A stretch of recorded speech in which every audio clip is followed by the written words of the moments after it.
Hello everyone and welcome back to my Dead Space 2 hardcore walkthrough. Now my tongue is still in severe pain just from talking. It hurts so much. But we're back here in Ishimura. We just finished going through that long ass hallway full of necromorph baddies, and now we're trying to get to the engineering deck. So let's do it. Should be fun, right, Isaac? Yeah, he does not look too happy about this.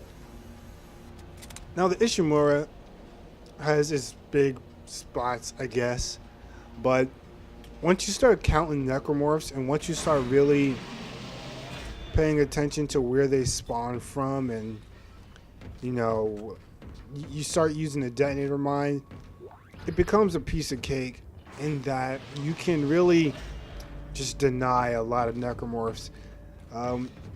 You'll see what I'm talking about later on as we get past the decommission room and go through that long hallway of just a ton of necromorphs. Usually they will spawn behind you, but all you gotta do is really just lay one detonator mine behind. Well, you'll see. Anyway, let's go through the decontamination room now. And yeah.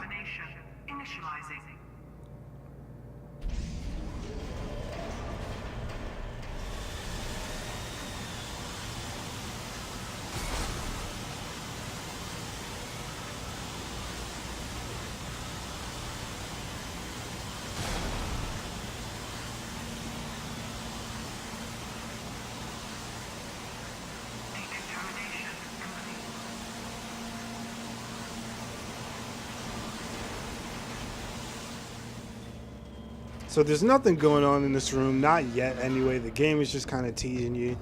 They know you remember the decommissioning from the first game, and they're expecting you to, get a little shock out of that. Anyway, throw a time mine right there. Just keep going. You really don't have time to face anything in this little hallway here. If you stick around for too long, you'll get flanked on damn near every side, and that is not what you want. This is why, by the way, I recommend that you really fully power up your line gun so that you won't have to, waste shots. You just fire one quick shot, and they're either dismembered or dead.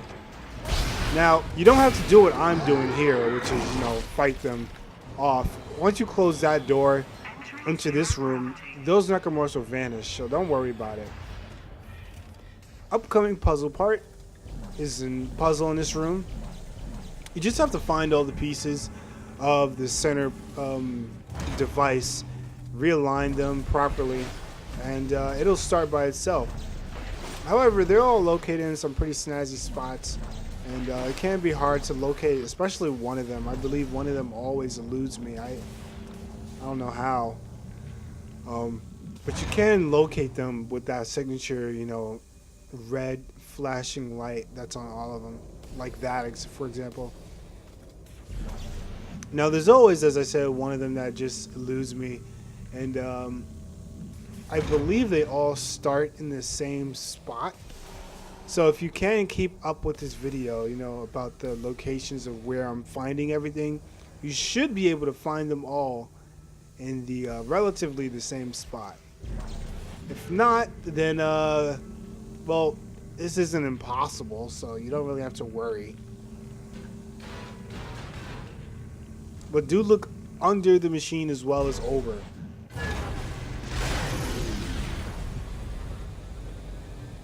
So there you go. The machine is started. Activate the console. And continue on.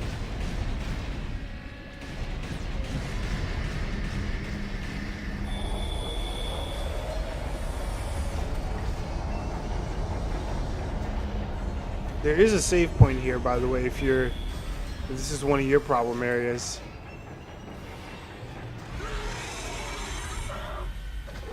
Okay, get grabbed by the memories. Now, what I like to do here is tag that wall with a few detonator mines. Reason being because I'm used to there being like a ton of enemies that come through this hallway the second time I'm coming around. But for some reason, I guess because I killed some of them my first time around, they didn't come back. So, yeah, I guess I overprepared. Overprepared much? Now, there is actually a detonator, not detonator, mind, a power node that's on the other side of the room. Although on the far side there's a power node, but I think it's too much of a hassle to get that, because they do respawn when you start coming back from that the other end, and it's not a pleasant battle.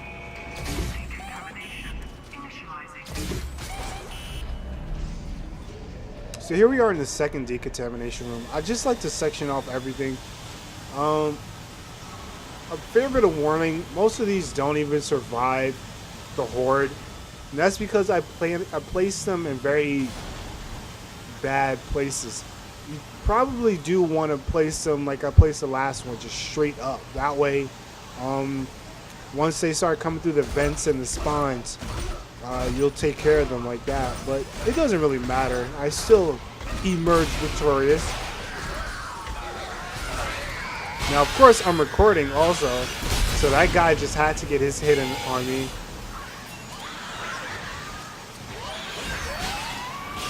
There's a couple of things that happened in this room that I wasn't pleasant with. Mainly, those 2 hits were unnecessary and unwarranted. And for some reason, I keep trying to change weapons, and I keep trying to, you know, use, I was going to say tentacles, use claws to attack. Like, I should not have changed to my Ripper here. Reason being because there is this guy that spawns. And it's generally a good rule of thumb to not kill the pukers, or not fight pukers with your Ripper. Because, you know, once you damage them, once you start dismembering them, their puke goes everywhere. And you're in a perfect position to receive some since you're so close. So yeah, I would actually recommend you don't use the Ripper in that room on the pukers, simply because there's a chance you can get hurt, and if you don't handle the Rippers, the pukers last, you know, you can die. So watch out for that. And of course, Strauss is going conkers. So in this next room, watch out. This guy is still alive. You can also just use a time mine. Either way, you're using 1 bullet to kill him, so choose wisely. Whichever floats your boat. Or kills your necromorph.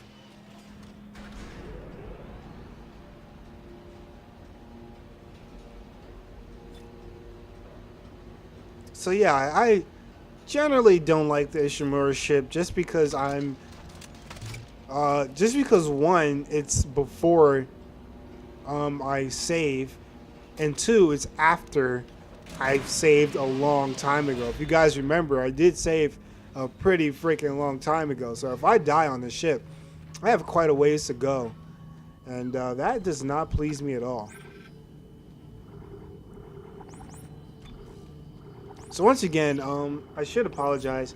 My tongue has been in pain, so I'm not sure if I'm actually going to upload Prey for a bit, maybe next week, because I really thought that my tongue would be better in at least by yesterday or Tuesday, but it actually still hurts to talk. Like, I have to slosh with some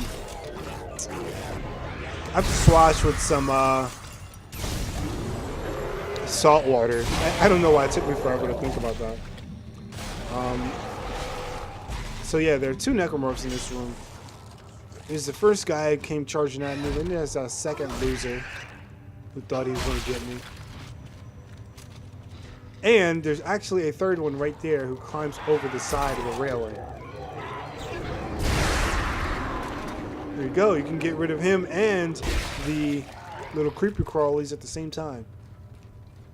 So yeah, as I was saying, I might not actually play Prey for a while.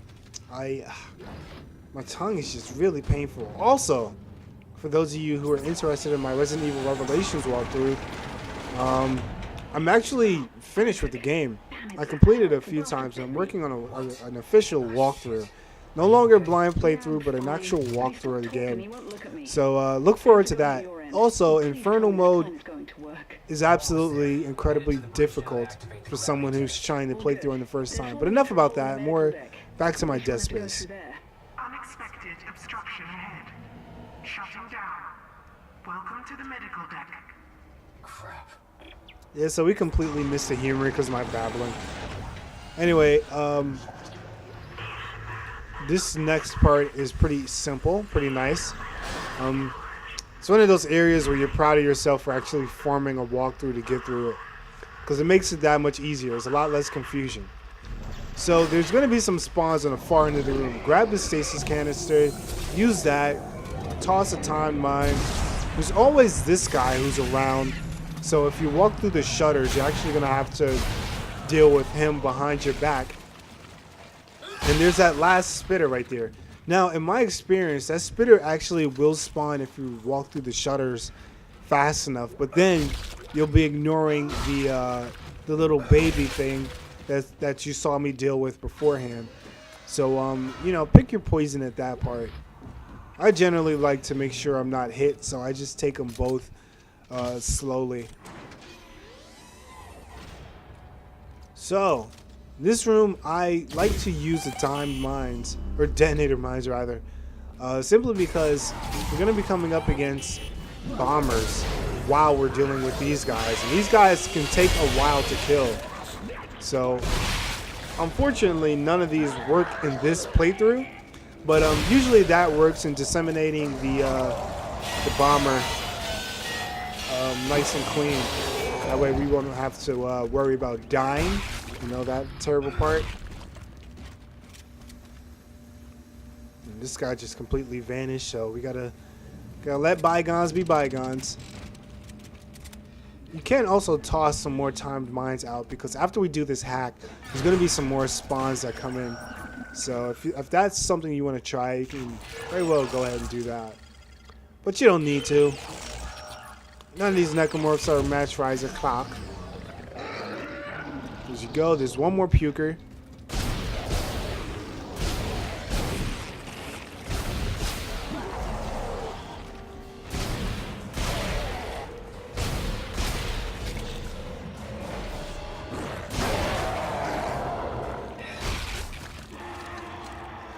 I thought that was amazing because I did not know that they could live with one claw and no legs.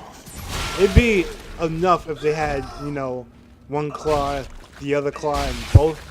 It'd be enough if they had one claw and both of their legs. But I took his leg off and I took his claw off, and he was still coming at me. So these guys are really resourceful. You gotta watch your back. It's like everything is trying to kill you in this game, no matter what. I wouldn't be surprised if in Dead Space 4 tentacles can reanimate and just kill you without the body. But yeah, just gather all the loot in this room. You don't actually have to wait for Nicole to stop talking, so we're out of here.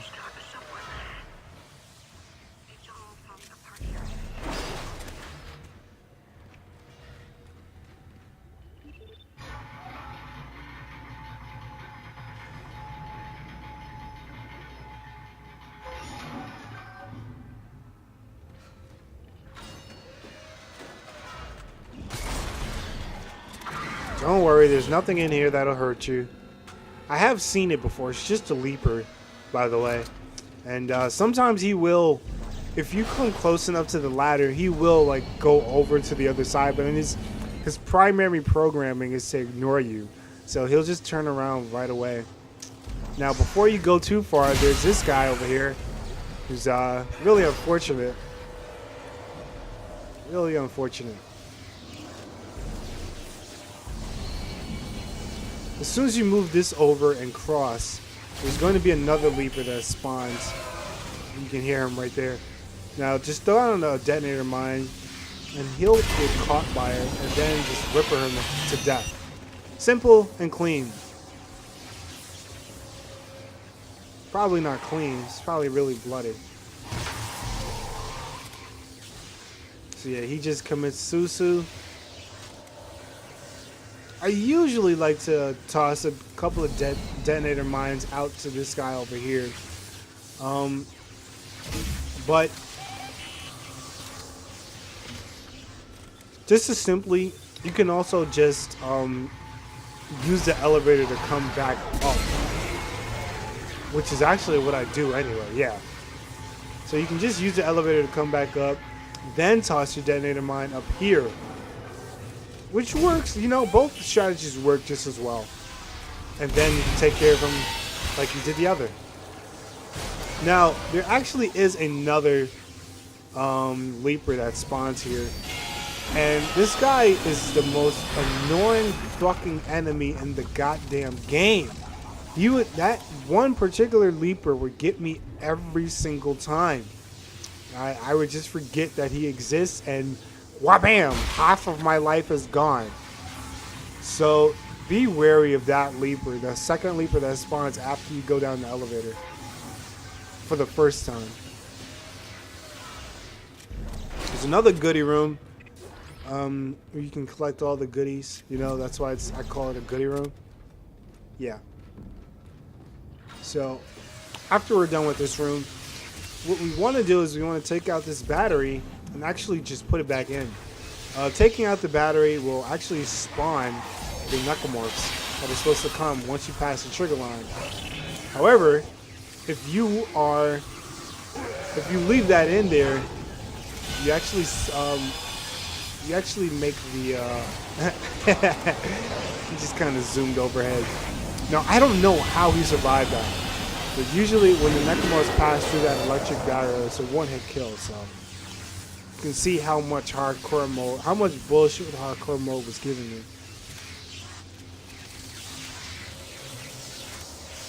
There's one dead necromorph over there, but I don't know how the second one survived. He's just a survivor.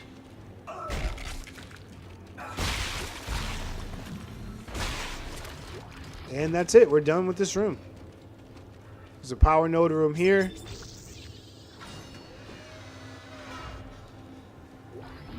Everything in this room is fair game, except for the container that's on the ledge to the left. That actually has the little creepy crawlers. If you remember from the first game, that's actually what that's a reference to. So don't even touch the box. It's not worth it.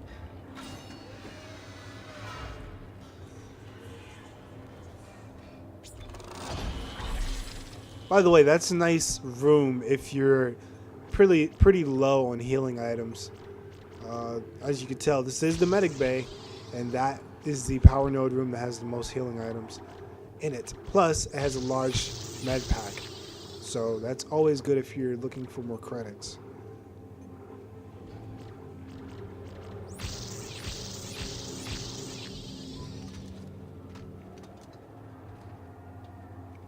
So if you're listening on headphones, you can hear the hell that's going on outside.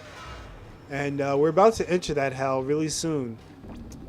However, you're with me, so I'll get you through without a scratch in your back, actually, and I can make that claim.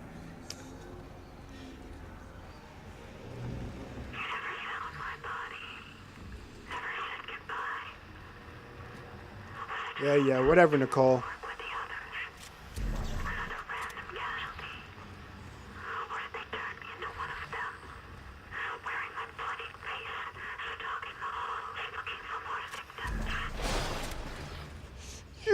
Nicole. Alright. So, generally I like to sell a couple of things.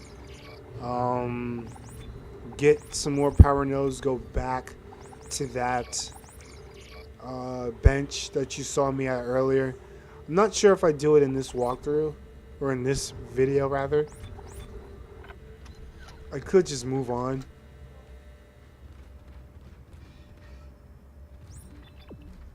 Yeah, it does seem like I'll move on.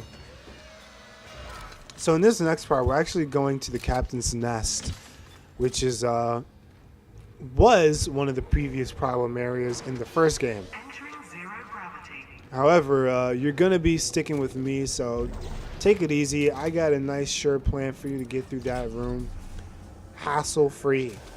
All you need is either one, the force gun, or 2, a really hard-hitting weapon. And a hard-hitting one-shotter. So I'm not talking about the Ripper.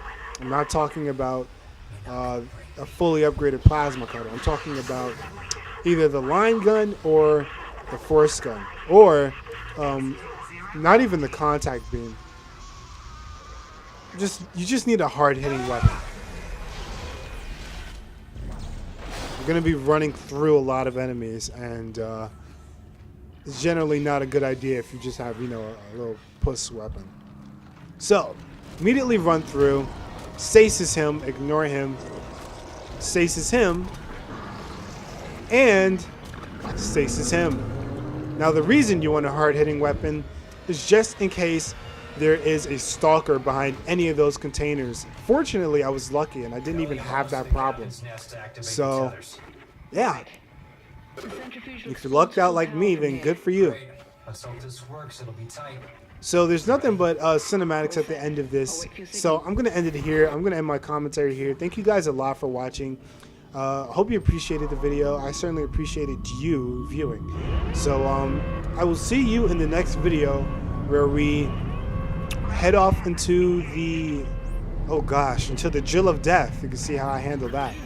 Alright guys, adios. Let's go. I'll use one of the escape pods and meet you there. Now go!